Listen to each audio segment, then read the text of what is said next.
أسعد الله جميع أوقاتكم مشاهدينا في كل مكان. نشرة الأخبار نقدمها لكم من تلفزيون دولة إريتريا، نستهلها كالعادة بأهم وأبرز العناوين. فخامة الرئيس إسياس أفورقي يلتقي وزير الخارجية السودانية. إصابة 26 مواطن بفيروس كورونا. تدريب المرأة في صنعاء.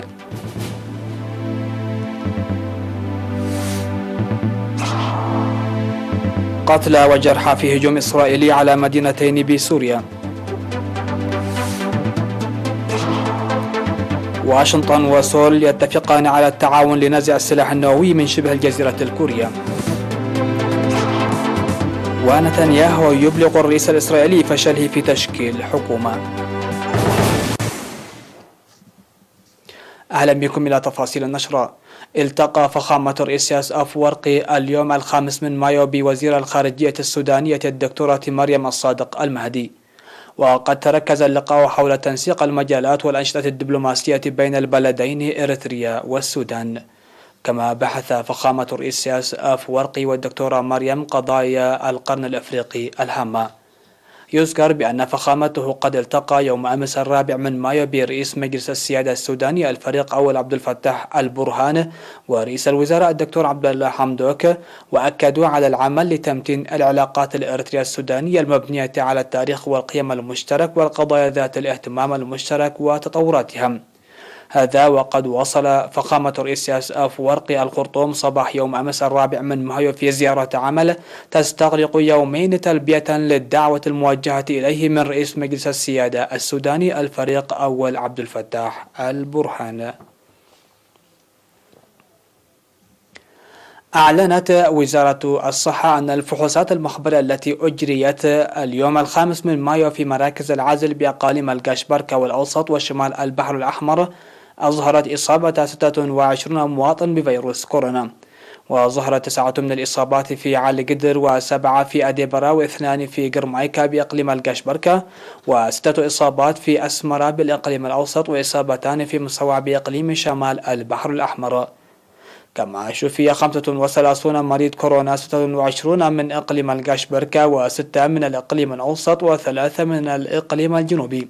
وبهذا بلغ عدد الإصابات بفيروس كورونا حتى الآن 3707 شفي منها 3538 وتوفي 12 مريضا، ولا يزال 157 مصاب كورونا يتلقى الرعاية الصحية في المستشفيات.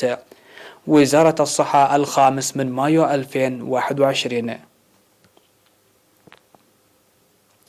تلقت 12 امرأة راعية من مديرية صنعاء دورة تدريبية في الغزل ل6 أشهر. وأوضحت مسؤولة الاتحاد الوطني للمرأة الإريترية في الإقليم الجنوبي السيدة سنايت أفورقي، ومسؤولة الاتحاد في مديرية صنعاء السيدة أفراح علي في مناسبة التخريج، أن الاتحاد يعمل لتمكين المرأة وتحسين حياتها المعيشية. من جانبه أشاد مدير مديرية صنعاء السيد إدريس علي شكر بجهد الاتحاد الوطني للمرأة بالتعرف على المحتاجات وتدريبهم لاكتساب مهنة يعلن بها أسرهن، داعيا المتدربات لرفع قدراتهن بالعمل الدؤوب. وأكدت ممثلة المتخرجات بأن التدريب يعتبر دعما كبيرا في حياتهن، وسيعملن لتطويره، داعية إدارة مديرية صنعاء لخلق مكان عمل.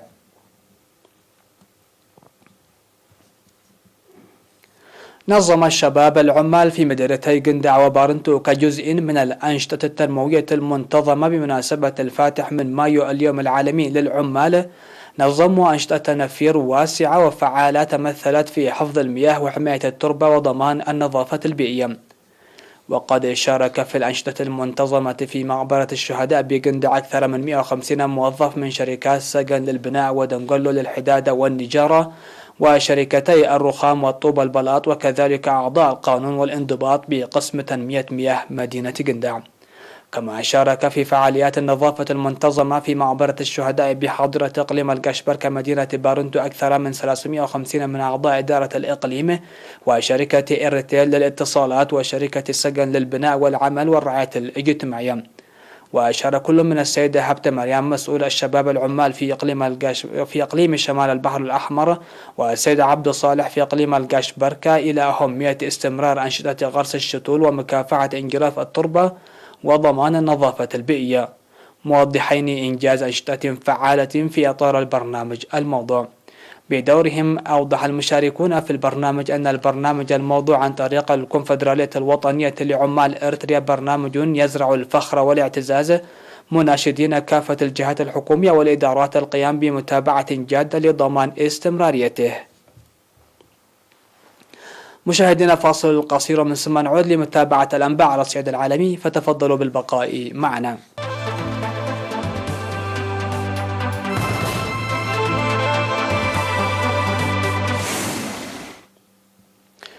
أهلا بكم. على الصعيد العالمي، قالت وكالة الأنباء السورية أن الدفاعات الجوية تصدت لهجوم إسرائيلي بالصواريخ باتجاه مناطق الحفتة باللاذقية ومسيار عربي محافظة حماه. وأكد شهود عيان سماع دوي سلسلة انفجارات في قرب مدينة اللاذقية الساحلية المطلة على البحر المتوسط. وقالت الوكالة أن الهجوم الإسرائيلي استهدف مصنعا للبلاستيك في ريف المحافظة. ونقلت الوكالة الرسمية عن فوج إطفاء اللاذقية القول إنه تم إخماد الحريق الناجم عن صواريخ الهجوم الإسرائيلي الذي استهدف مستودعا مدنيا للمواد البلاستيكية في ريف المحافظة.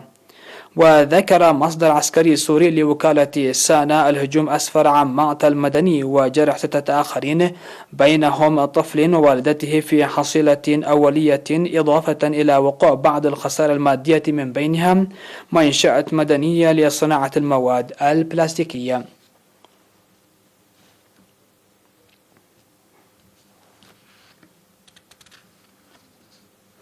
قالت وزارة الخارجية الكورية الجنوبية أن وزير الخارجية جونغ أوي بيونغ ونظيره الأمريكي أنتوني بلينكن اتفقا على مواصلة التعاون الوثيق من أجل تحقيق نزع السلاح النووي الكامل وإحلال السلام الدائم في شبه الجزيرة الكورية.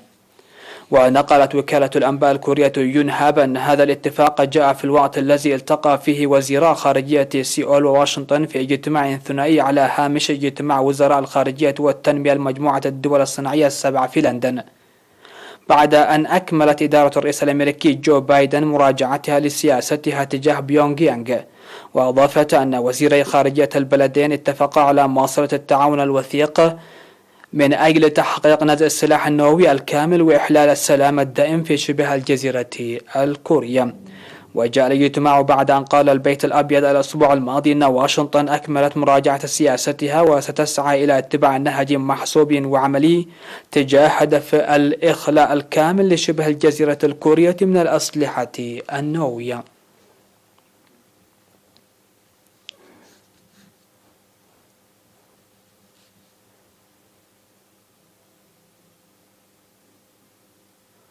أبلغ رئيس الوزراء الإسرائيلي بنيامين نتنياهو والرئيس روبين ريفلين فشله بتشكيل حكومة، وجاء قرار نتنياهو قبل 3 دقائق من انتهاء المهلة التي منحه ريفلين إياها لتشكيل حكومة، وهي 28 يوما.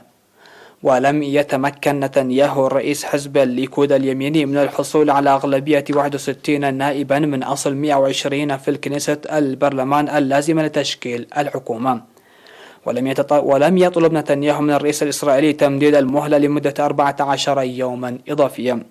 وحمل حزب الليكود الذي يقوده نتنياهو مسؤولية الفشل في تشكيل حكومة على زعيم حزب يمينا اليميني نفتالي بينيت. ومن جهته فقد أعلن مكتب الرئيس الإسرائيلي أن ريفلين سيبدأ مشاورات مع الأحزاب حول جهود تشكيل الحكومة. ونتنياهو أطول رؤساء وزراء إسرائيل حكما بنحو 15 عاما، وبدأت في مايو الماضي محاكمته بتهم خيانة الأمانة والاحتيال والرشوة في 3 قضايا فساد.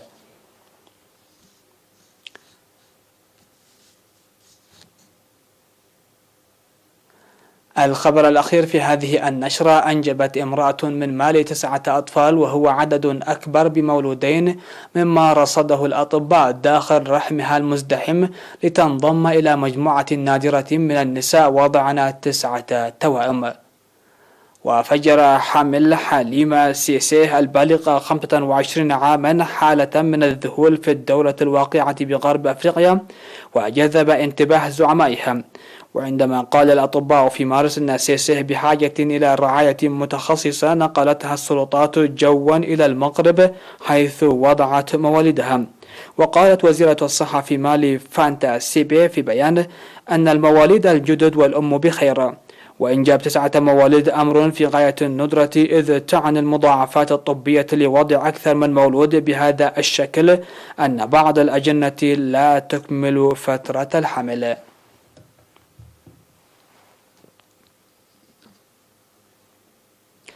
مشاهدينا الكرام، هكذا نكون قد وصلنا وإياكم إلى نهاية نشرة هذه الفترة. هذه تحيات الفريق العامل، وشكرا لحسن الإسماع والمتابعة، ودمتم في أمان الله.